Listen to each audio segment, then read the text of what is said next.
this is about media and our rights to be able to report stories and not be co-opted by law enforcement. They don't see this as a simple question of media freedom. It's much more complicated by the fact that it is a terrorism case.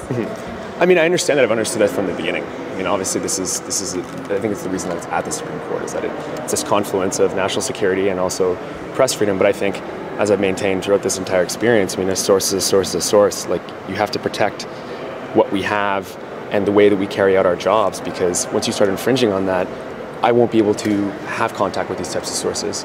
And frankly, the stories that I put out were actually informing Canadians of fundamental things in their society, i.e. some of their citizens going over to Syria and Iraq and fighting for a very terrible terrorist organization. We want them to take greater account of important factors when reviewing a production order or search warrant against a journalist. So to take into account certain aspects of journalism, such as a chilling effect, such as privacy interests and work product, basically take into account the rights of journalists to a greater degree than courts currently do, and also look at the flip side, which is law enforcement interests, and look at things like how likely is it there's going to be a trial?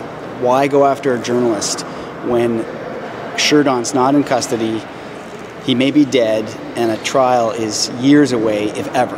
Did you ever get a sense of why the RCMP wants this material? I've never gotten an understanding or a feeling as to why they want this. I think it's a complete fishing expedition. I think they're trying to simply use my information to prove charges against an individual that the US military says is dead. I think what they're trying to do is establish new rights in this brand new digital age, and I think that that's a serious problem, and it's something that all of you and myself should be afraid of. So we're in a brand new technological environment where, you know, I can communicate with a known terrorist from Canada while this individual is in Raqqa or in Mosul fighting for a terrorist organization. So, you know, that likely wouldn't have been as possible, you know, in early 2000s, the 90s. So this is a brand new environment, and I think this case in particular speaks to that.